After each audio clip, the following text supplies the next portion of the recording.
So battle lines drawn on Enforcement Directorate and now also on the Tiranga controversy. Har Ghar Tiranga. In the 75th year of independence, the Prime Minister's call to have the national flag hoisted on every home. And that's what I want to focus on for a moment. My first guest today is Gopalkrishna Gandhi, public intellectual, author, former civil servant, diplomat, and of course, Governor of West Bengal, and the grandson of Mahatma Gandhi. Appreciate you joining us, Gopal Gandhi from Chennai. I want to ask you on this Tiranga controversy, your view.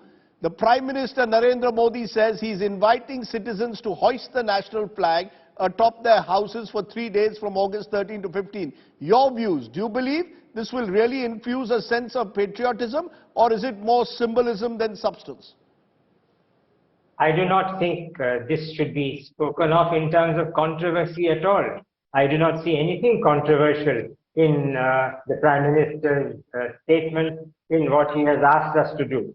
I think what he has said is a very fine example of the nation's leader, that Prime Minister, asking his fellow citizens to join him in an act of patriotism. 3 days and hoisting of flags in houses is a matter of detail. But I think this is the time, the 75th anniversary of our independence, when we should all rejoice in our flag.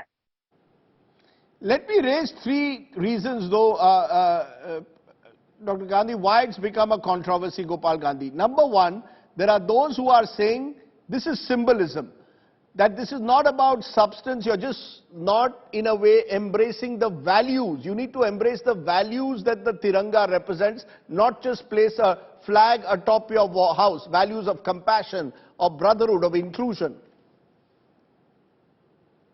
Symbols are aids to substance.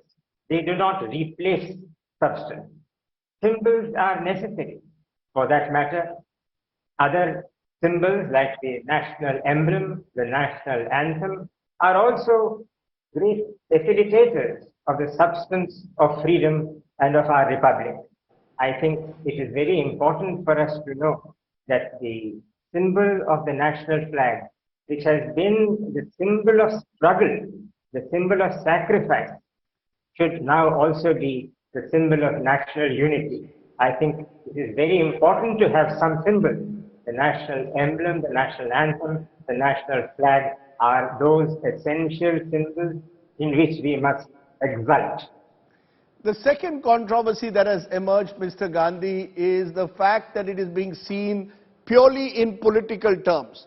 That in a way, this is what the Congress says, that the Prime Minister's Har Ghar campaign is almost as if the BJP and Mr. Modi are trying to monopolize patriotism, nationalism, want them to be identified, the individual and the political party, with the Tiranga. According to critics, the BJP didn't fully, or the RSS didn't fully participate in the freedom struggle. Who are they to hoist the flag? The government of the day, whether at the union level or at the states, is responsible for the people of the country or the state. The symbol of the national flag has been associated with every Prime Minister of India from the first Prime Minister onwards. There is an indistinguishable connection, an inextricable connection between Prime Minister Jawaharlal Nehru, who unfurled the flag on the first day of our independence, and that has been the case with every subsequent Prime Minister. So I think it is not only the Prime Minister's right, but the Prime Minister's privilege to identify the national flag with the national aspirations of the national government. And I use the word national government not in the sense of a coalition government, but in the sense of the government of the nation of the day. I would also like to say here that when we see the flag, we see not just the government, but we see the nation and the freedom struggle, and we see some individuals like Netaji Subhash Chandra Bose, who identified himself with the flag in a very special way when he said, Dilli Chalo.